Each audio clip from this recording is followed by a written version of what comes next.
We're now up to the third episode of this decade's draft series, and we're in the 1970s now. So every player drafted from 1971 through 1980 is eligible, and we're going to go by the 1971 top 10 picks with each team's roster makeup in mind for determining what players best fit help them win a championship in the coming decade. Move like Will Chamberlain, I'm the GOAT. This the 7 More podcast show. Yeah. With the first pick of this draft, we have the Cleveland Cavaliers, a team that just went 15-67. They were terrible, had nobody that could average 20 points a game. No one even averaged 5 assists per game. So it's just a downright terrible team, no stars, don't have much going for them. But with this first pick of the 1970s, we have the question of who do you want?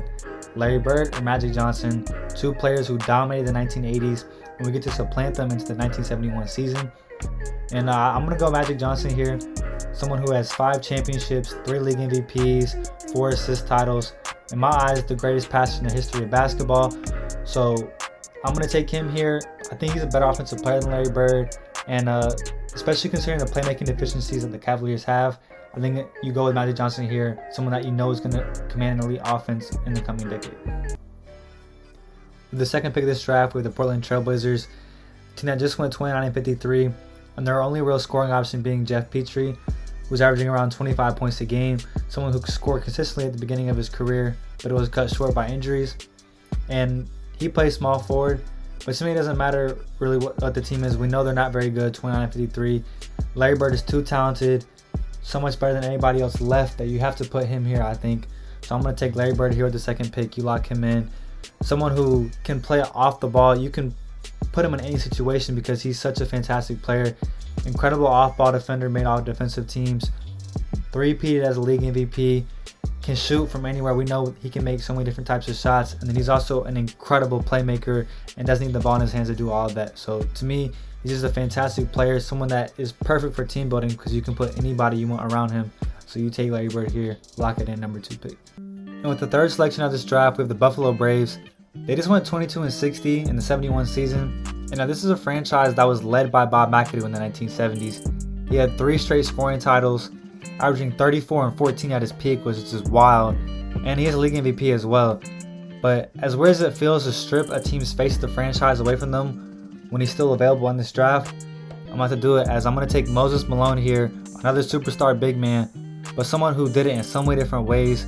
We saw him with the Houston Rockets take a 40-42 team to the NBA Finals, which is just wild. They had a losing record and he carried that team, averaging 31 and 15 at his peak.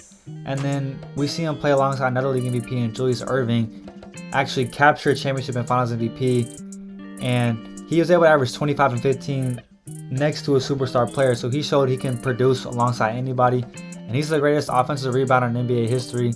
So you have to lock in here a force, and you're always going to feel good with him on your team in any playoff series. So because of that, he's too much of a talent to pass up here. So Moses Malone here with the number 3 pick. With the 4th pick in this draft, we have the Cincinnati Royals, who just went 33-49 as a team. And this is a team that struggled to string together many wins throughout the entire decade, not being able to do so until the very end of it. And as far as the team's roster makeup goes, one player stands out, and that's Tiny Archibald, someone who would go on to become one of the greatest scoring playmakers of all time.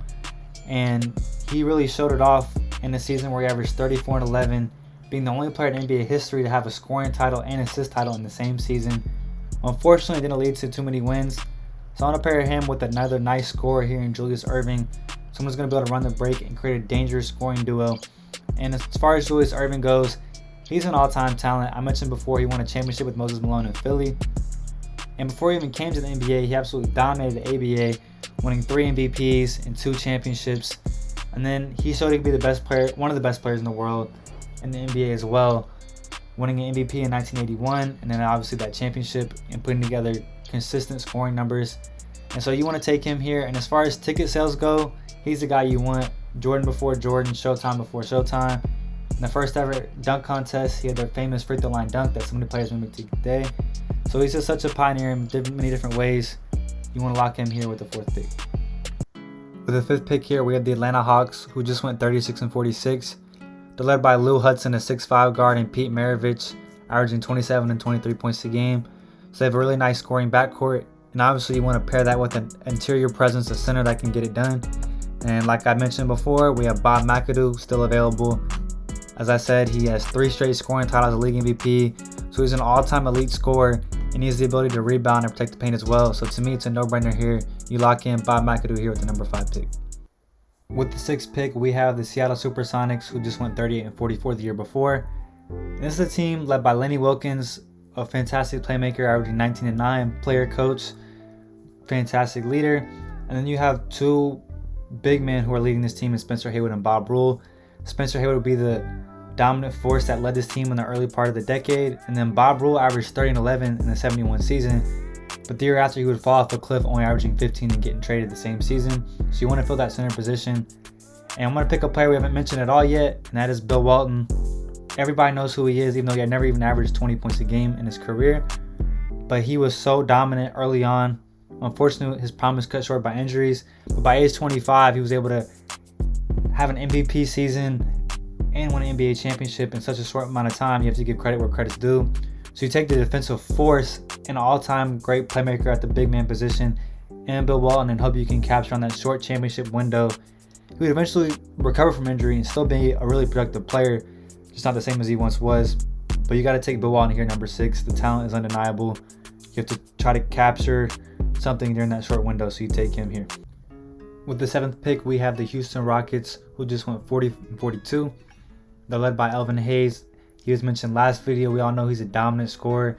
Had a scoring title as a rookie, so we know he's going to be able to put up huge numbers, rebounding and scoring. And when I'm looking through these options, all the premier big men are gone. They were taken at the beginning. We also have Larry Bird, Magic, and Julius Erving, who are fantastic talents. To me, that was like the top 6 most talented people in this draft, Bill Walton being the last one because he was hurt. So what you have left is some outstanding wing scorers, and to me, the best of the bunch is George Gervin, someone who averaged 33 a game at his peak. Another player, we see a lot of the trend because we're in the 1970s. He started out in the ABA, dominated there, came to the NBA, still put up huge scoring numbers. Someone that is just going to be able to score in so many different ways, and he's also pretty famous. Everybody knows Iceman. You know, he has the patented finger roll, the greatest finger roll in the history of basketball, and to do what he did in the NBA, he scored even more points in the NBA than he did in the ABA. So he showed that he can definitely perform in this league. So you got to take here the premier wing scorer of this class in George Gervin. And with the 8th selection, we have the San Francisco Warriors, who just finished 500, 41 and 41. They're led by Nate Thurman and Jerry Lucas, averaging 20 and 14 and 19 and 16. Nate Thurman being an all-time great shot blocker we mentioned last video, who's a fantastic defender. So their interior is set with rebounding and defending, also able to score as well. And like I said, through the top 6 picks, we got the all-around talents, players that are going to completely change franchises, and now we're just kind of filling up the roster spots with scores. And the next scorer we have here is Adrian Dantley, someone with 2 scoring titles. He would average 30.7 points a game at his peak. A 6'5 guard who played really unique, has a fantastic post game at that size, and just really knows how to put the ball in the basket no matter what the situation is. So you got to take Adrian Dantley here. Someone's going to provide that scoring options to relieve pressure off those 2 big men down low. So you take Adrian Dantley here with the 8th pick. For the 9th selection, we have the Baltimore Bullets, a really well-rounded team that just went 42 and 40. They're led by Wes Unseld and Gus Johnson on the boards, averaging 17 rebounds each. And then you have Earl Monroe leading the team and scoring at 21 points a game. Really well-rounded team, and I'm going to get them that score. There's a lot available. I'm going to take Alex English here, someone who throughout the entire 1980s was a super consistent scorer, was able to capture a scoring title in 1983. So he's just another fantastic wing who can put the ball in the basket. So Alex English here, number 9 pick, to lead that team in scoring. With the 10th and final pick of this draft, we have the Boston Celtics, who just went 44 and 38, a team that dominated the 1960s. If you watched the last episode, they had Bill Russell. They won 9 out of 10 championships. He just retired, so this team isn't quite the same, but they still were able to capture a championship in 1974 and 1976, as they have a really nice nucleus in Dave Cowens, John Havlicek, and JoJo White. So their championship timetable is pretty soon. So I want to take someone who can contribute right away, and that is David Thompson, someone who absolutely dominated the college landscape. The second video I ever put out on this channel talks about him and how great he was, so you can check it out there. But David Thompson was someone who could score the ball on an elite level, and although his career was cut short, while he was able to play, He was a fantastic scoring option, and you have to take him here, someone who could average 25 easily as a rookie. And that takes us to the end of the third episode of this series. We just finished the 1970s draft. Next episode will be the 1980s. Appreciate you watching and tuning in. If you have any questions, somebody left out, please let me know. I'm always down for discussion, and I hope to see you next episode.